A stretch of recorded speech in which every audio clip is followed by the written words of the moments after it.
Le show de moto vous est présenté par Honda, Yamaha et Suzuki.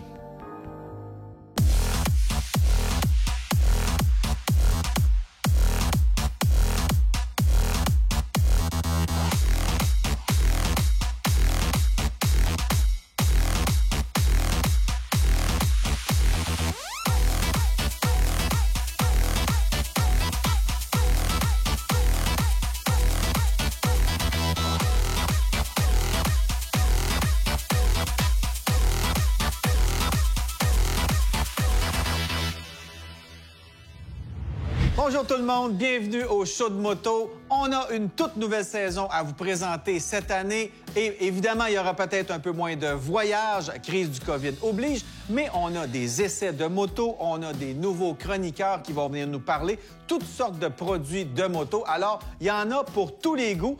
On va avoir cette semaine à l'émission Cindy Martin, notre nouvelle chroniqueuse, qui va venir nous parler des motos adaptées pour les femmes ou tout au moins les personnes de plus petits gabarits. On a le vieux routier de la moto, Didier Constant, qui vient nous parler des tendances du marché pour 2021. On va aussi vous présenter des tripeux de moto-aventure qui ont décidé comme ça, sur un coup de tête, de partir au Haut-Mans. Oui, le Haut-Mans, regardez sur une carte, c'est assez loin et c'est très, très différent du Canada. Ils sont allés là pour faire une randonnée de quelques jours en moto-aventure. On les a rencontrés. Et vous savez, au show de moto, la vedette, c'est la moto. Et cette semaine, c'est le tout nouveau Indian Challenger, le bagger qui vient un peu challenger la Harley-Davidson Road Glide. Alors, voici mes impressions sur cette nouvelle moto de Indian.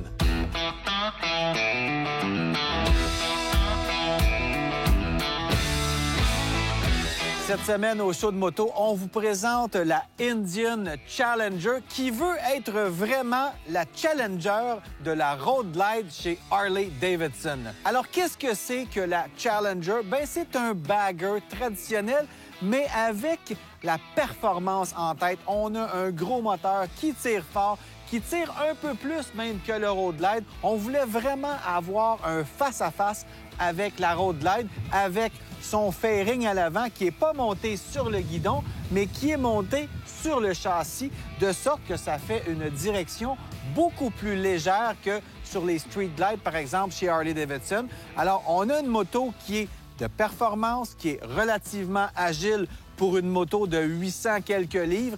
Elle a presque le même poids que la Road Glide aussi. En fait, si on compare les spécifications techniques de la Road Glide et de la Challenger, c'est pratiquement pareil, sauf peut-être en termes de puissance.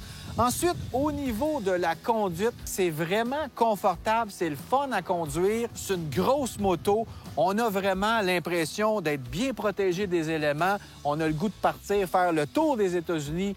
Je me vois sur les routes du Utah, du Colorado avec cette grosse moto-là. C'est une belle moto aussi. On a évidemment différents coloris. On a aussi un système d'infotainment, le nouveau terme à la mode chez les gros baggers comme ça.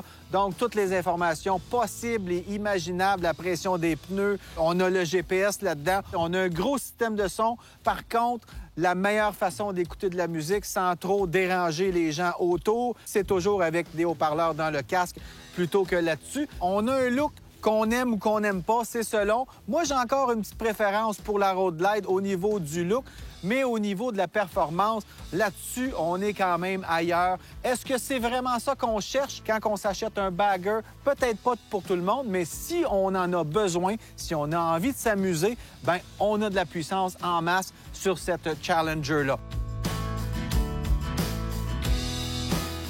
Alors, qu'en est-il à son guidon? Bien, d'abord, on est vraiment confortablement assis. On a une belle selle confortable. Le guidon est quand même assez haut. C'est pas des ape hangers. Ça peut s'installer, mais on a quand même une belle position de conduite. On est vraiment dans un fauteuil là-dessus. Un élément vraiment le fun, c'est le pare-brise électrique qui manque sur le Road Glide. Bien, on l'a sur le Challenger. C'est le fun si on roule plus ou moins vite. En ville, on peut le baisser. Si on fait de l'autoroute pendant plusieurs heures, bien, on monte ça. On a une belle protection au vent. D'ailleurs, pour rouler sous la pluie, pour rouler quand il fait froid, bien, là-dessus, on est confortable. C'est une moto quand même de 800 livres, mais regardez, ça se lève tout seul. très bien balancée, le centre de gravité très bas, de sorte qu'elle n'est pas trop intimidante. C'est sûr qu'à basse vitesse, il ne faut jamais oublier qu'on a quand même pas mal de poids. Il faut être poli avec le frein avant. Et ce qui est le fun sur cette moto-là, malgré qu'elle ait l'air d'une grosse moto très lourde, ce qui est le cas, bien, on ne le sent pas du tout dans la direction parce que tout ça est monté sur le châssis. Donc, on est complètement libre. On a quand même beaucoup d'amplitude. Une moto autour de 34 000 sous cette forme-là. Encore une fois, on vient vraiment challenger la Road Glide chez Harley-Davidson.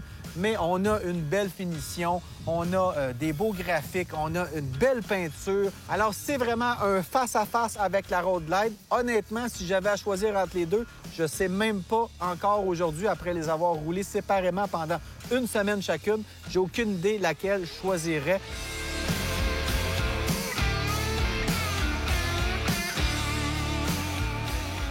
Au niveau des suspensions, on n'a évidemment pas un gros débattement, mais je dirais que Indian ont vraiment réussi à faire quelque chose qui se tient vraiment bien sur la route. C'est une moto qui ne sera pas trop affectée par les nids de poules. C'est une moto qui est longue aussi, donc très stable. Donc, au niveau suspension, ça va très bien. Au niveau du moteur, c'est un charme. On veut démarrer à une lumière rapidement. On a de la rod, comme disent mes chums. C'est vraiment le fun à piloter. On a vraiment un bon bloc moteur, très puissant, très le fun, mais aussi souple. On peut démarrer de l'arrêt en 3e vitesse. Ça va le faire sans étouffer. On a des bonnes reprises. On roule 110, 120. On veut dépasser. On a encore une fois beaucoup de torque, beaucoup de puissance.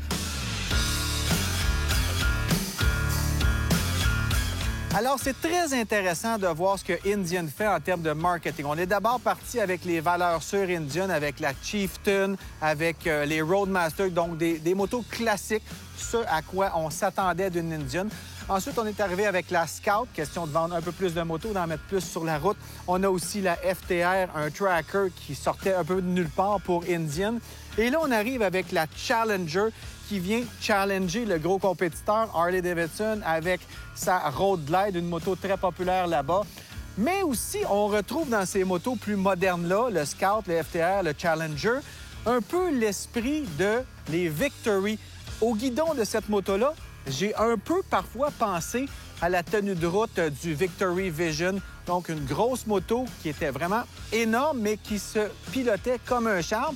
C'est sûr que les ingénieurs qui ont conçu les Victory sont encore chez Polaris et ils font maintenant des Indian. Alors, on retrouve, ce qui est vraiment pas mauvais, un peu l'essence de Victory dans les nouvelles Indian, à mon humble avis. Alors voilà, cette moto-là, elle s'appelle la Indian Challenger et elle est disponible maintenant sur le marché. Elle est magnifique. Allez essayer ça si vous pouvez.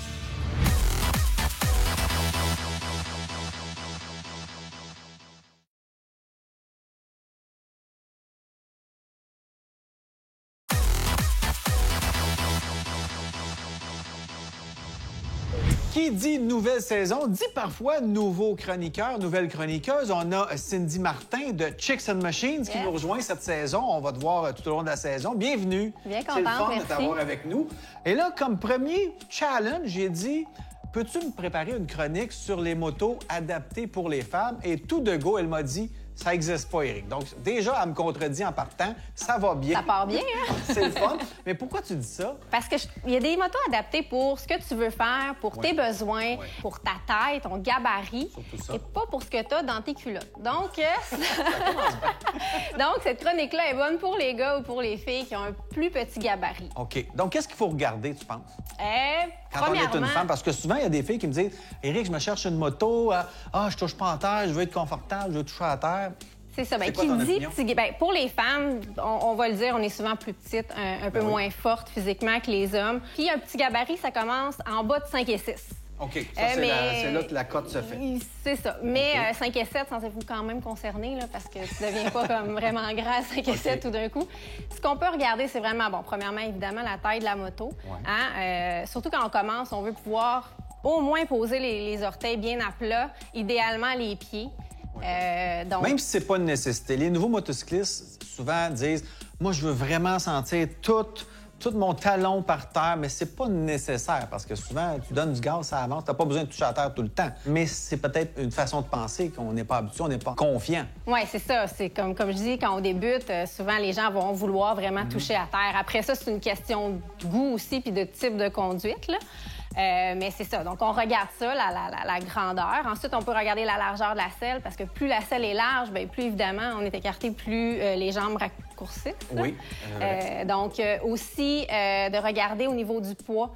C'est pas nécessairement d'avoir une machine qui est vraiment pas pesante, mais non, qui est bien balancée, bien équilibrée. Le centre de gravité, peut-être le plus bas possible, ça va nous aider aussi. Exactement, parce que, mettons, à basse vitesse, on échappe un peu sur le côté, de ne pas être capable de la ramener. Bien, c'est ça, on peut éviter ce genre de situation-là. Sinon, des suspensions, peut-être les selles aussi? Oui, ça, c'est des petits trucs. Si jamais on veut une moto qui est plus grande puis on veut la rabaisser, on a plusieurs options. Mais comme tu dis, les selles. Oui. Donc, soit la selle basse ou soit faire creuser sa selle, on carrément. peut acheter des modèles. Il y a des compagnies qui font des selles basses pour différents... Surtout pour les aventurières, il y en a pas mal. Là. Quand le manque à gagner n'est pas important, mais je trouve que c'est une belle option qui est pas nécessairement très chère. Il y a aussi des rembourreurs qui font des selles sur mesure. Voilà. On peut aussi jouer au niveau des amortisseurs arrière. Donc, on baisse la précharge ressort, ce qui fait que quand on s'assoit, bien, la moto, elle descend. Encore là, il faut faire quand même attention pour ne pas jouer au niveau du confort et du comportement de la moto, parce qu'on peut aussi changer les amortisseurs arrière pour des plus courts. Mais là, c'est ça, il faut vérifier... Donc, peut-être pas faire ça dans son garage avec 2 clés, des pinces qui barrent. On va peut-être aller voir un professionnel pour ça aussi. Exactement, parce qu'il va peut-être avoir besoin de plus de modifications que juste changer ou jouer avec les amortisseurs. Puis, on a les pièces jobber. Jobber. Mais... En bon français, les jobbers.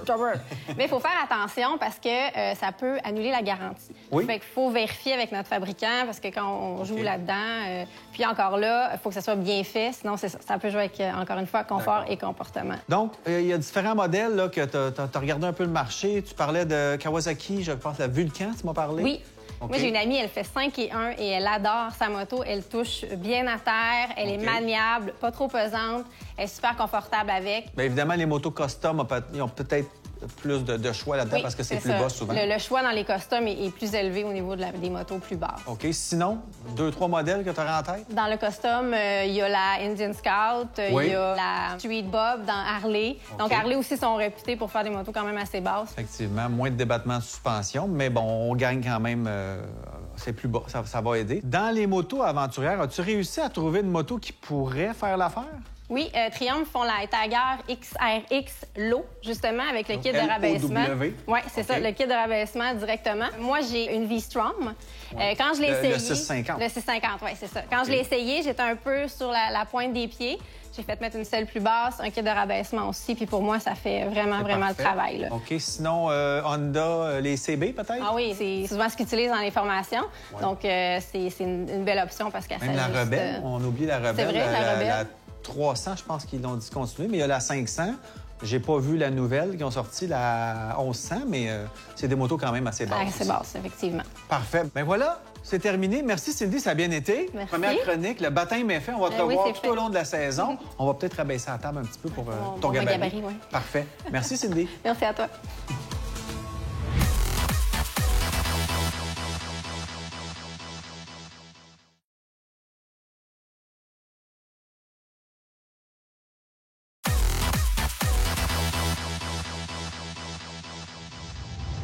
Vous le savez, au show de moto, on aime ça faire des voyages un peu partout dans le monde, de partir à l'aventure en moto. Pour nous, c'est un peu ça l'essence de la moto, de triper, de découvrir. Et cette semaine, on a découvert une gang de tripeux des cantons de l'Est qui ont décidé comme ça, sur un coup de tête, de partir dans un pays qui s'appelle le Oman, de se trouver des motos et de faire tout un trip de moto. Bon, embarquez pas sur Facebook pour nous dire « Ouais, mais là, c'est pendant la COVID, il n'y a pas le droit de voyager. » Non, non, non. Ça a été fait en 2019, donc bien avant la COVID. On est allé les rencontrer. Voici ce que ça a donné.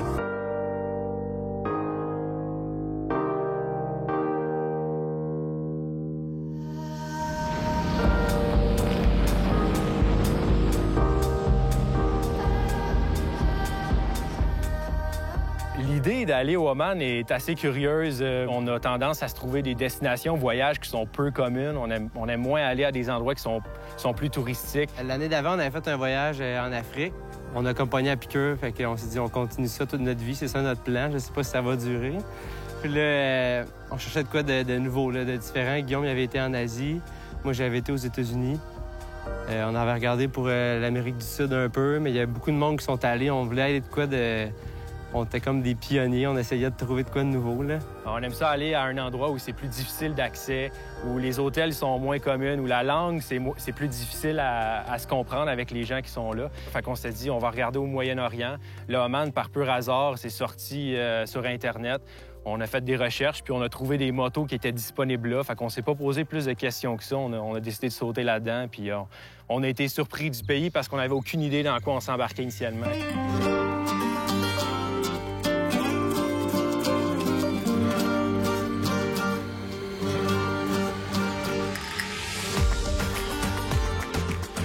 Les styles de route au Oman, ça, je peux pas vous mentir, c'est 10 sur 10. T'as des routes d'asphalte qui sont complètement neuves, qui ont créé pour amener le touriste. Mais le touriste, il n'est pas encore au Oman parce que le monde, ils ont peur du Moyen-Orient. Fait qu'on s'est ramassé sur des routes, on se croyait dans rapide et dangereux, là. Puis le off-road, bien là, c'est sûr que c'est illimité, le gros pays désertique. Fait que si tu veux piquer dans le désert puis dans les trails, t'as du choix en masse. C'est juste que plus tu vas loin, plus tu te mets dans le trouble. Il y a tout dans ce pays-là. Fait qu'autant que tu peux passer une belle journée en moto sur les autoroutes, c'est ça qui te fait triper. Autant que tu peux aller dans les montagnes, tu peux aller dans l'off-road, tu peux coucher en plein désert. Il y en a pour tous les goûts. En plus de ça, les plages sont incroyables. Nous, on s'attendait pas du tout à ça, puis on a été charmés du pays, là. Je recommanderais ça à n'importe qui.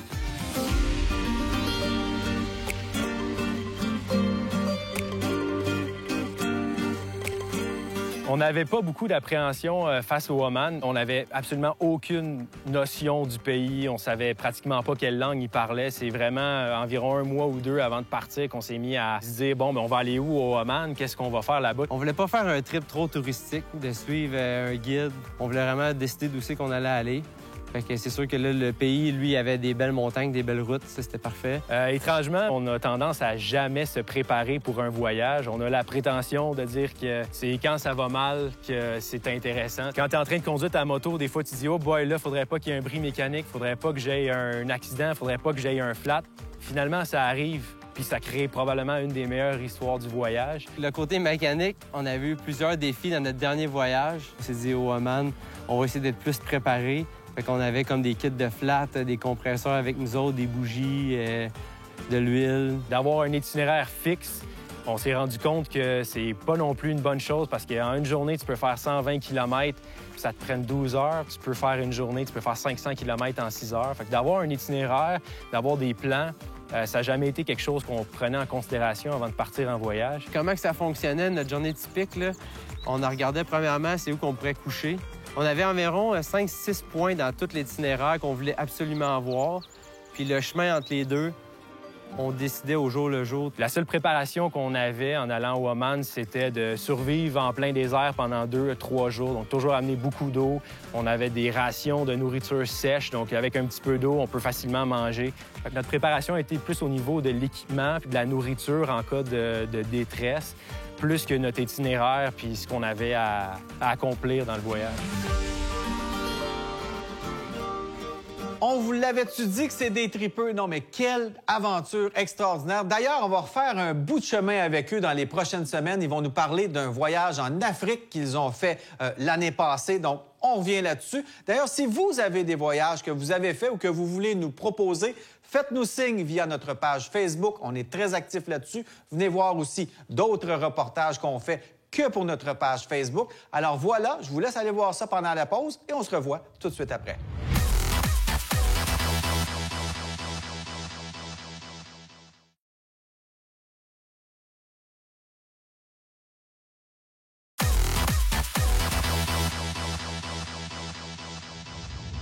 Ça fait longtemps que je le croise dans les salons de moto, les lancements de moto, les événements de moto. Didier Constant, bienvenue au show de moto. Ça va bien? Oui, merci Eric de m'avoir invité. Bien, ça me fait plaisir. Écoute, j'aime ça jaser de moto avec des gars qui sont passionnés. On va parler avec toi cette semaine des tendances du marché. C'est la première de la saison. On s'est dit, on va un peu expliquer qu'est-ce qui se passe dans le marché de la moto. Il y a d'abord les motos aventures qui, encore une fois, ça continue de prendre de plus en plus de place sur le marché. Oui, c'est une tendance qui est là depuis une bonne dizaine d'années, mais qui marche quand même très très fort Oui. et qui se renforce aujourd'hui, qui se diversifie surtout, avec l'avenue des scramblers et autres machines comme ça qui s'ajoutent aux motos d'aventure. On est allé vraiment diversifier l'offre parce que les gens se rendent compte que ce sont des motos confortables. D'ailleurs, la position de conduite, c'est confortable. C'est des suspensions adaptées aux routes du Québec aussi, évidemment. là. Oui, puis en plus, c'est des motos qui vendent du rêve. Tu sais, je veux dire, l'image est porteuse. C'est vrai. Et elles ont fini par remplacer les motos de tourisme en l'espace d'une petite dizaine d'années complètement. On voit quasiment plus de motos de tourisme ou très peu. C'est vrai.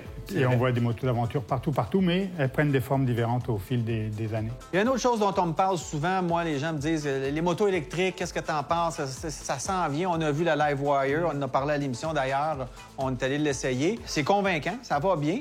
Mais c'est pas un marché qui se développe très rapidement. Non, parce que c'est pas un marché qui mature encore dans le sens où il y a encore beaucoup de technologies à développer. Au niveau des batteries, déjà, il y a un gros problème.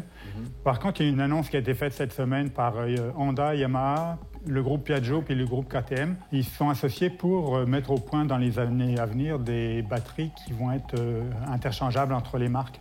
Et donc ça, si ça fonctionne, ça veut dire qu'ils vont déjà rejoindre tout leur potentiel de développement technologique, industriel, mais aussi ils vont réussir à faire baisser les coûts parce qu'ils vont produire en plus grande quantité.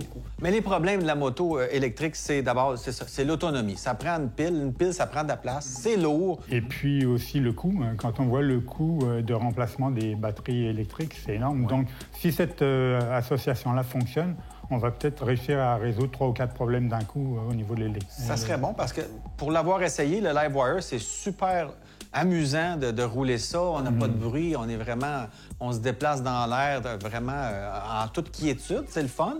Ça tire, ça va bien, l'accélération est parfaite, c'est linéaire, mais ça reste qu'on fait pas 200 km sur une charge. C'est ça. Et puis, l'autre chose aussi, c'est qu'il y a trop de standards qui existent pour le moment. C'est un investissement. Si tu investis dans l'électrique aujourd'hui, tu ne sais pas où tu seras dans 5 ans ou dans 6 ans. Peut-être que ça fonctionnera. Mais si on arrive à trouver un système qui est compatible entre les marques, qui est efficace, qui est accessible facilement, qui est bon marché.